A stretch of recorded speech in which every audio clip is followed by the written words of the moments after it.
5 ওয়াক্ত নামাজ কালাম পড়ে, এরপরেও জাহান্নামে যাবে যারা, তারা হলো 17 শ্রেণীর লোক। আমরা এক নজরে আবারও বলে দিচ্ছি, হারাম খাদ্য যে গ্রহণ করে, 1 আত্মীয়তার সম্পর্ক ছিন্ন করে যে, নাম্বার 3 প্রতিবেশীকে যে কষ্ট দেয়, নাম্বার 4 মা বাবার অবাধ্য সন্তান, মা বাবার কথা শোনে না সে, নাম্বার 5 উগ্র মেজাজি, টেড়া, গোয়ার, সবাইকে দমায় রাখে, এই টাইপের লোক। নাম্বার 6 অধীনস্থদেরকে, প্রজাদেরকে, যে সমস্ত শাসকেরা, যে সমস্ত রাজারা, যে সমস্ত রাষ্ট্রপ্রধানেরা, সরকার প্রধানেরা বা যে যে লেভেলে আছে সে তার প্রজাদেরকে ধোকা দেয় যে।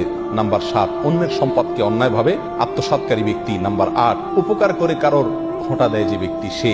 নাম্বার 9 চগলখোর ব্যক্তি জান্নাতে যাবে না, মানুষের পিছনে কথা লাগায় বেড়ায় একজনের আরেকজনের কাছে।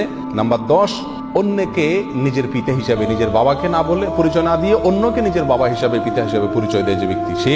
নাম্বার 11 গর্ব এবং অহংকার করে যে ব্যক্তি, যার মনের ভিতরে অহংকার আছে, সে জান্নাতে প্রবেশ করবে না। নাম্বার 12 রাসূলুল্লাহ সাল্লাল্লাহু আলাইহি সাল্লামকে যে ব্যক্তি ফলো করে না, তার নির্দেশকে মান্য করে না, সেই ব্যক্তি। নাম্বার 13 অকারণে তালাক কামনা করে, তালাক চায় যে মহিলা, সেই মহিলা।